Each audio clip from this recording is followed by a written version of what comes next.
morning, everyone. This is Richard Thompson with your daily Syrian news.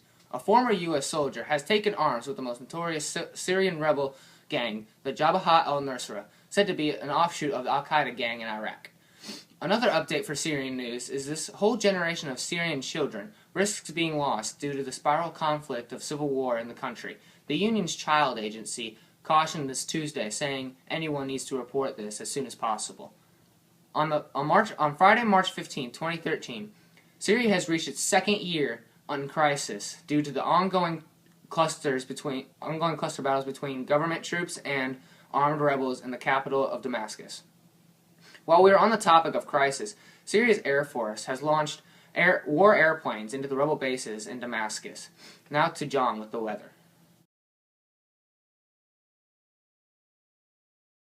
I'm John Berkeley with your weather. Now, as you can see, Sunday is going to be partly cloudy with a high of 80 and a low of 55 and no rain. Monday is going to be sunny with a high of 78 degrees and a low of 52 degrees, also not going to rain. Tuesday is going to be mostly cloudy with a high of 79 and a low of 52, and it's also still not going to rain. And Wednesday, we have a high of 84, a low of 56, still no rain. But once again, though, it will be mostly cloudy.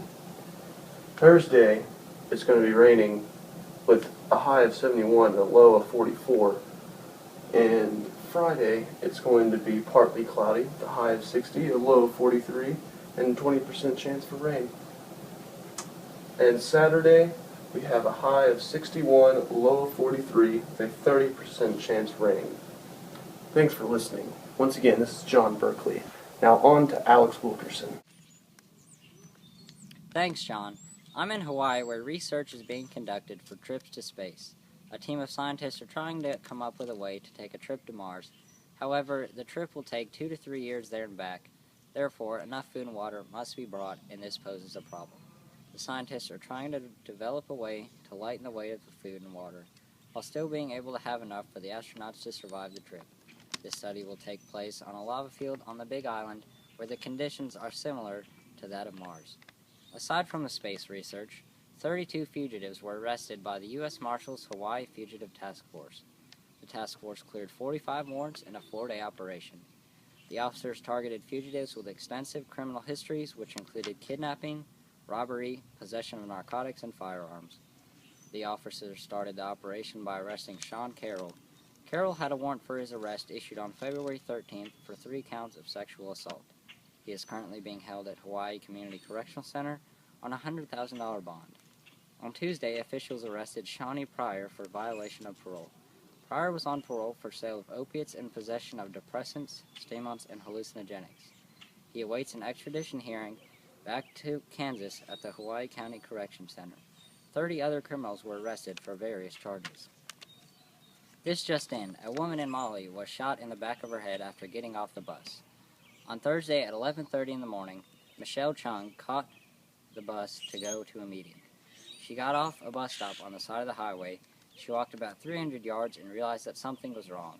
Chung thought a rock had hit her and was not aware that she had been shot until doctors took x-rays and removed a bullet lodged in her skin. Sources say the bullet may have been shot by a .22 caliber gun. So far, the police have no suspects.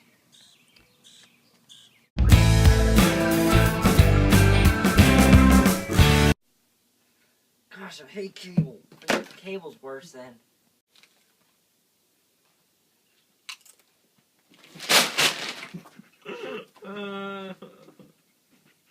No, it's more annoying than...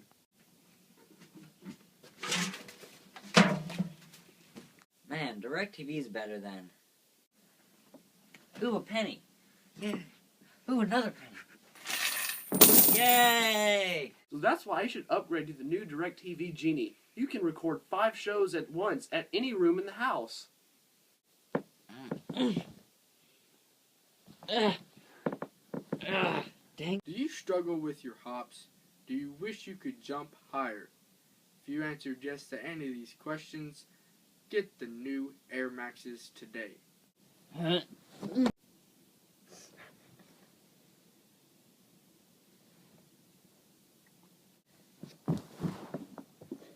We guarantee you'll be able to jump a mile high. So call now. And now with your sports.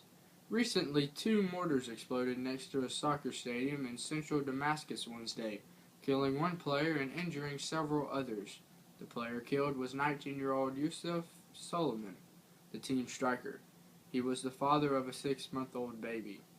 After the young man's tragic death, President Joseph S. Blatter has written to the Syrian Football Association president, relaying his shock and heartfelt condolences to the players' loved ones.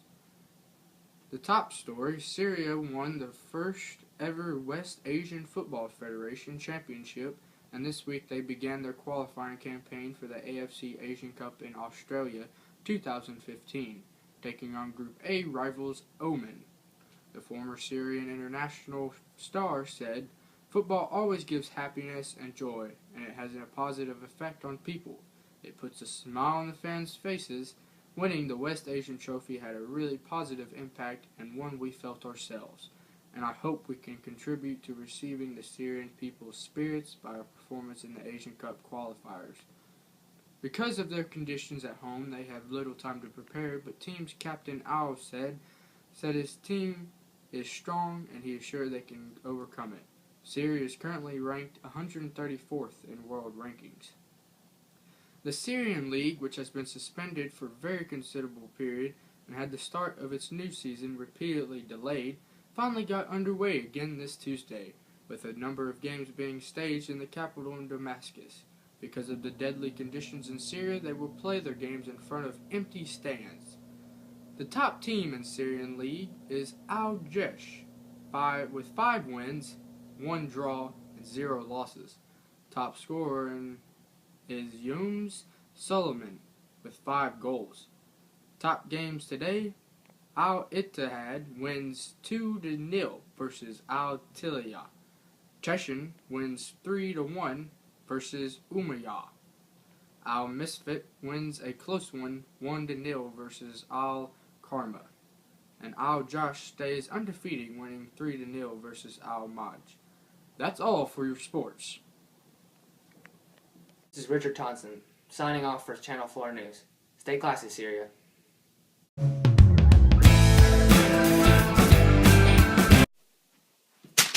Nerd!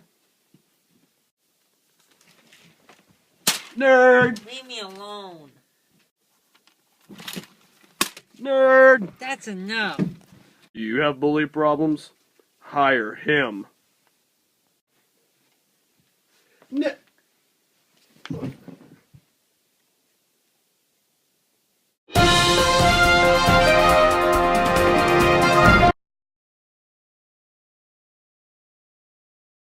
Good morning, everyone. This is Richard Thompson with all your update for Syrian news.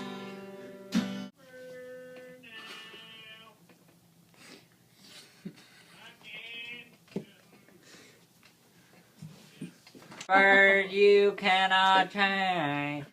Give me back the flag! It goes good. Fish have bad taste. I will hit you. Mwah. I'm gonna hit you. I'm gonna. Give me back the flag. Syria! Give me back the flag!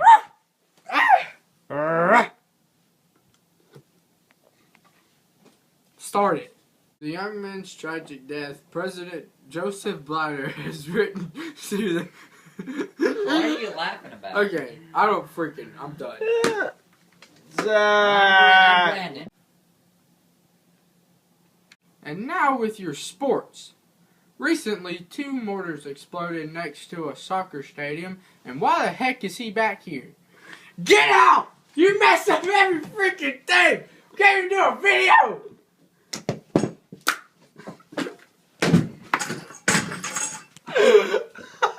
Go down.